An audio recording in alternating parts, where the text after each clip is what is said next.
بسم اللہ الرحمن الرحیم۔ آپ سب کا خدا کرے کہ آپ سب کا اقتصادی شعور بھی بیدار ہو۔ ہماری قوم میں جن چیزوں کی کمی ہے ان میں سے ایک بڑی چیز کیا ہے؟ اقتصادی شعور، وہ ویژن، وہ وزڈم، وہ اویئرنیس جو ہمارے اکنامیکل کنڈیشنز کے متعلق ہونی چاہیے، اکنامکس کا جو شعور ہونا چاہیے، اقتصادیات کا، وہ بھی مفقود ہے۔ اسے پیدا کرنے کی ضرورت ہے۔ قومیں، نیشنز، ممالک صرف کھوکھلی تقریروں سے تعمیر نہیں ہوتے۔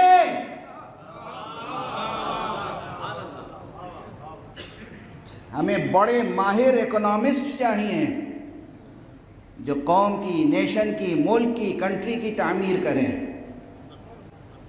اقتصادیات، اب دیکھیے یہ بحثیں بڑی ہیں اور کرنے کی بحثیں ہیں، لیکن بہرحال دامن وقت میں گنجائش نہیں ہے۔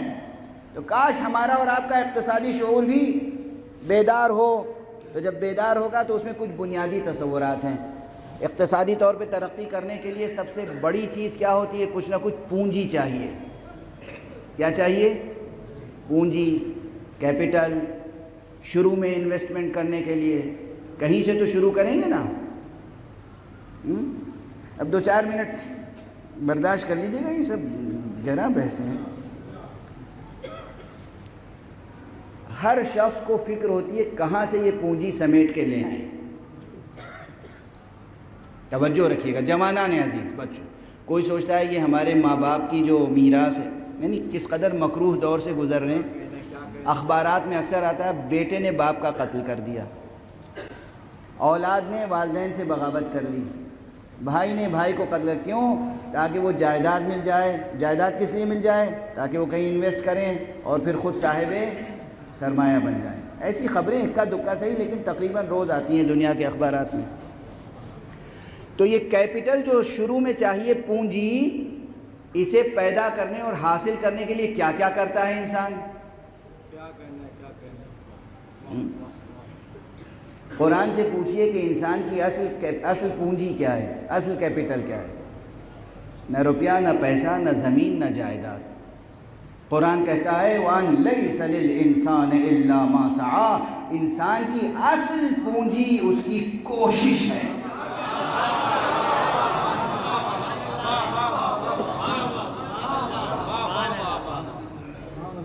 دیکھو صرف اس ایک موضوع پر اگر سائنٹیفک گفتگو ہو نا تو بہت وقت چاہیے، اور آپ سب سیراب ہو کے اٹھیں گے، مطمئن ہو کے اٹھیں گے۔ یہ سائنٹیفک بحث ہے، علمی بحث ہے، اکنامکس کی بحث ہے۔ یہ قوم کو یا فرد کو، ہر شخص کو اگر کچھ بننا ہے، دنیا اور آخرت دونوں کے لیے اگر کچھ بننا ہے تو سب سے زیادہ بڑی چیز کیا چاہیے آپ کو؟ روپیہ پیسہ نہیں، کوشش۔ کوشش، اور کوشش جس ظرف میں ہوتی ہے اور کوشش سے جو ظرف زندگی پیدا ہوتا ہے اس کا نام ہے وقت۔ اب یہ بھی پرانا سبق ہے، دہرا دیں جلدی سے، حالانکہ وقت گزر رہا ہے۔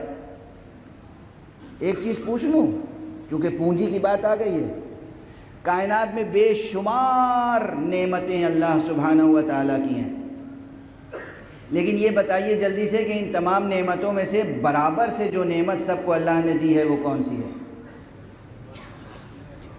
کسی کے پاس علم زیادہ ہے، کسی کے پاس کم، کسی کے پاس صحت زیادہ ہے، کسی کے پاس کم، کسی کے پاس روپیہ پیسہ زیادہ ہے، کسی کے پاس کم، کسی کے پاس زمین جائیداد زیادہ ہے، کسی کے پاس کم، ہے نا؟ ایک نعمت اللہ کی ایسی ہے جو اللہ نے سب کو برابر سے دی ہے، اور وہ ہے وقت۔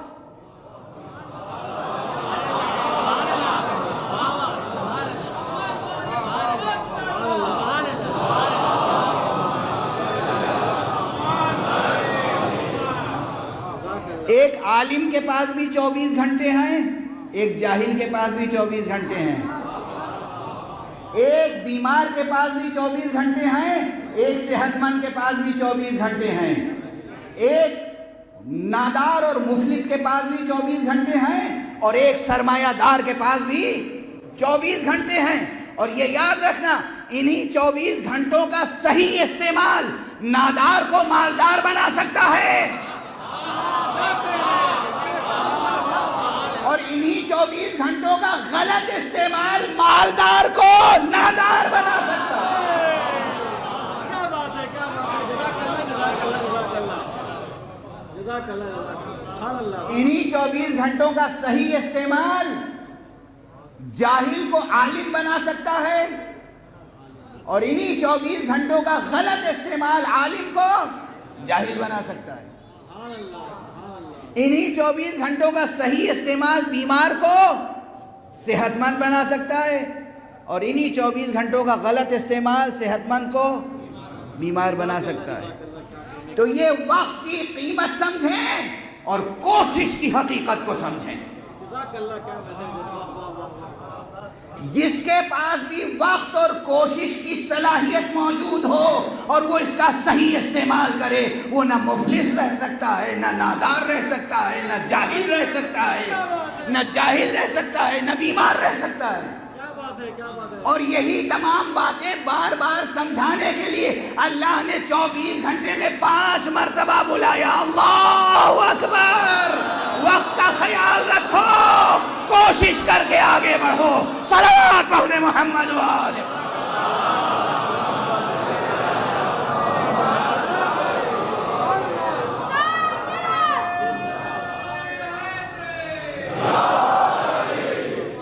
واضح ہے؟ واضح ہے؟ بس ایک جملے میں طبیعتیں منقلب ہو جائیں گی. 24 گھنٹے کا صحیح استعمال، 24 گھنٹے کا صحیح استعمال جاہل کو عالم بنا سکتا ہے. 24 گھنٹے کا صحیح استعمال نادار کو مالدار بنا سکتا ہے. 24 گھنٹے کا صحیح استعمال بیمار کو شفا یاب بنا سکتا ہے. 24 گھنٹے کا صحیح استعمال جہنمی کو جنتی بنا سکتا ہے.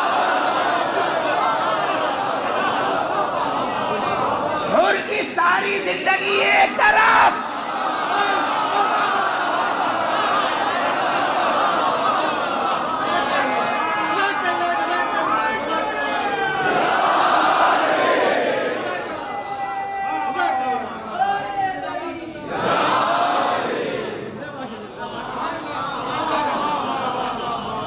حر کی پوری زندگی ایک طرف.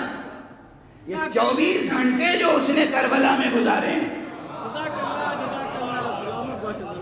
عاشور سے پہلے، اور خاص طور سے اس میں 12 گھنٹے رات کے.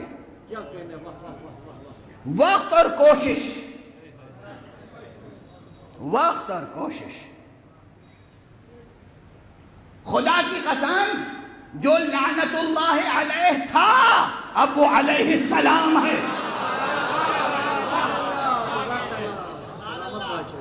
اب وہ علیہ السلام ہے. اور فرما رہے ہیں آپ، وقت اور کوشش. آقا حسین کا کردار تو بہت بلند ہے، وہ معصوم ہے.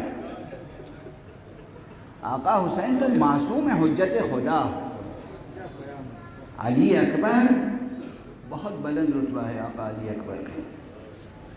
جناب قاسم بہت بلند رتبہ ہے. جناب عباس بہت بلند رتبہ ہے. یہ حضرات چہاردہ معصومی کی فہرست میں تو نہیں ہیں، لیکن ان میں سے کوئی غیر معصوم بھی نہیں ہے. 14 معصوموں کی عصمت تو سب سے بڑی عصمت ہے نا، عصمت کبریٰ.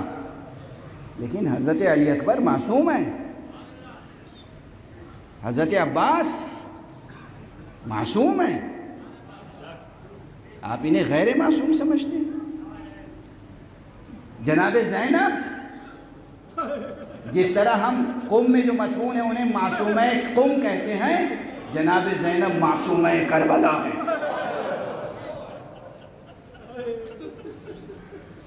یہ چہاردہ معصومین جو سب سے بڑی منزلت پہ فائز ہیں، حجت خدا ہیں، یہ الگ اس فہرست میں اضافہ نہیں ہو سکتا، مگر یہ ہستیاں معصوم ہیں، ان کا رتبہ ہے.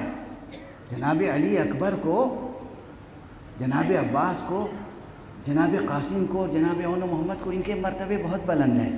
ہم جیسے عام انسانوں کے لیے حر کا کردار نمونہ عمل ہے. کس طرح حق کی راہ میں دنیا کو ٹھوکر ماری جاتی ہے، باطل کو رد کیا جاتا ہے، حق کو اختیار کیا جاتا ہے.